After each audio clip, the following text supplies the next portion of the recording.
What's up, everybody? Welcome to Podcast Now. I'm Alex, and in this video, I want to talk about DC Games, James Gunn, seemingly a plan kind of coming into place. Not yet. I mean, it doesn't feel like it right now, but the way he talks, and he's got a way of speaking, that James Gunn, right? It seems like, okay, they've got a plan years down the line. We'll see, because they've really given us no reason to trust them, even though he's a little separated from it all. But want to go over his comments, and there's kind of two big things that I would say we kind of have to look at. One of which that's being kind of made a big deal, and I guess in a way it should. However, what he actually said really wasn't all that groundbreaking. So a lot of the titles that I'm seeing, I'll take this one from comicbook.com. James Gunn open to Marvel Rivals-like game with DC characters. Now, in terms of what he says, okay, the paragraph here, DC hasn't said a peep about it, however, until now. When speaking to press at a recent DC Studios event attended by Comic Book, James Gunn was asked about whether or not we can expect a DC version of Marvel Rivals. He simply said, totally possible, I'd be open to it. And that was it. So, a lot can be made of that, or actually almost nothing can be made of that, depending on who you are. I would say this, okay? The guy's very busy. The guy's running the show. The guy's doing a small little indie film called Superman. There's a lot of stuff going on.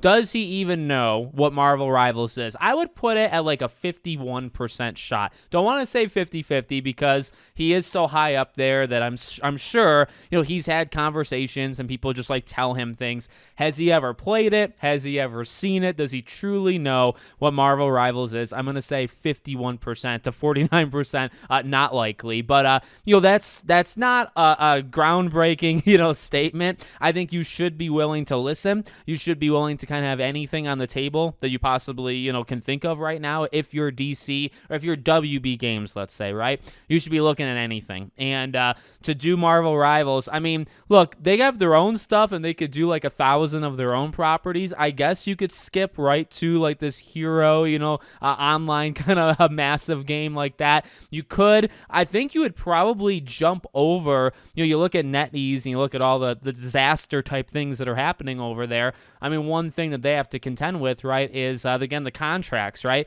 You probably have to pay a couple $100 million just to use these characters, and then you're doing a free-to-play game. You're hoping people are just going to buy skins, and that game is profitable, they said, but, you have to contend with the licensing. When you're WB Games, we do talk about them licensing their games out, right? Give it to other studios. The thing with a game like this, I imagine because of just how many characters you'd have in it, it would actually be easier for one of your own teams, maybe like a NetherRealm or just some studio out there that they own, to be able to, do something like this. Again, am I expecting it? Not really, especially because it just sounds like he's saying, well, yeah, if somebody were to bring it up to me, I guess we would greenlight it, and then we'd have to wait 5 years, for it to happen. That's how I kind of read that. So there's not a huge reason for me to be, super excited about that. Okay, so that was the one thing. Second thing came from IGN. This is the one that I personally saw first.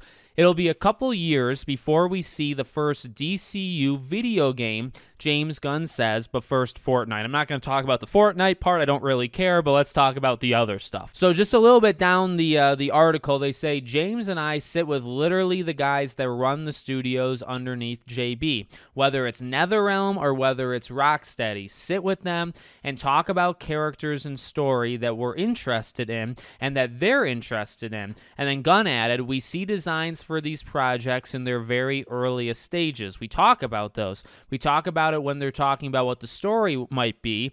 We say, well, maybe you want to go this way because we're planning on maybe doing something with this character and so forth and so on, and help to deal with that. But it's been great and we've enjoyed it enormously. Everything has been so siloed and now that's completely broken down, and it's been great because it also applies to consumer products and experiences, and everything that DC touches runs up through us now, which is awesome. And then they say, as for when the first game in the DC universe will be revealed, Gunn said a couple of years. Yeah, it's a couple years, but we've had some pretty active involvement in some things coming up. It's really interesting. Now, I imagine that part is about like the Fortnites and etc. The thing that's tough there, right, is I want to talk about Wonder Woman, right? I want to kind of bring that up, but because they say it'll be revealed. And Wonder Woman, like, it could be re-revealed, but it was already revealed technically, you know what I mean? So in terms of like almost the spacing, because they talk about, okay, well, there's some things like closer to coming out that we had involvement with,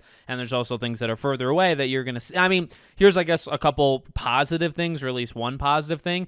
At the very least, you have like a benchmark, right? So you have 2 years, well, you could say 2. I mean, a couple years, by the way, it literally is 2. Let's give them 2 to 3, okay? Within the next 2 to 3 years, we would see that first DC game, okay? Or game that's in their universe. Now, again, like a Wonder Woman is not necessarily part of that. So at least that not last we heard, right? So, I mean, things could have changed, but that should be actually before. Then you go back to the earlier comment, NetherRealm, you look at Rocksteady. I mean, okay, this Batman Beyond thing I think is starting to pick up steam, number one. And number two, okay, NetherRealm, at least for the love of God, can we get them away? Not that I don't like Mortal Kombat, I actually really do, but can we get them away from doing Mortal Kombat all the time? Let's get them on Injustice 3. And hopefully that's something that they've talked about, or just something completely separate from that. I mean, I still want like a Shaolin Monks remake and stuff like that. Again, I don't want total just leaving Mortal Kombat to die, but I think it is time to move on to something else. And it's interesting that they brought up those 2 studios in particular, right? One of which has had multiple struggles and has been like searching for their next game, and rumor has it they found it in Batman. And then NetherRealm, has kind of been stuck on Mortal Kombat for a long time at this point, and are they ready and are they allowed to go back into Injustice or some other like DC product? So that gets me more excited. And I think just overall, this is maybe the most optimistic that it's been, because, and I will say this, because it's all words. It's all words. It's all, a couple years away. Oh, it's fun to talk about stories and potential and things like that. I'll say this, though. At this point, I don't care how, I would say like kind of constrained and like locked down these games are probably going to have to be, because, I've said this before going back, I don't love the idea they have to be kind of trapped in this universe. Using the same actor, I'm really not a fan of like whatsoever, but you have like that kind of rule. And then you have, okay, is it going to have to follow, like if you do a Superman game, does it literally have to be James Gunn Superman? And it feels like it does. Feels like it's got to be like in that universe. I mean, in the past, and even still to a degree right now, I'm not a big fan of that. I look at them as constraints, and I just don't like that on developers who are supposed to kind of be separate from like this Hollywood machine. At the same time, okay, let me be fair, they have no idea what they're doing. I mean, all of the DC game studio, all of these studios, almost all of them, seemingly have no clue what's going on, from Monolith to just Rocksteady to any of these studios. So you know what? If they have to be a little shackled down, and if they have to do a game in a universe before a story, after a story of a movie, you know what? So be it. As long as they have general creative control, then that's fine. And also, maybe them being locked down will actually help them, because maybe giving them too much freedom has led to the disaster that we're in right now. So maybe you have to lock them down a bit. I don't know. I don't know any of this stuff for sure. All I do know is that, again, like there is some positives here in terms of the future.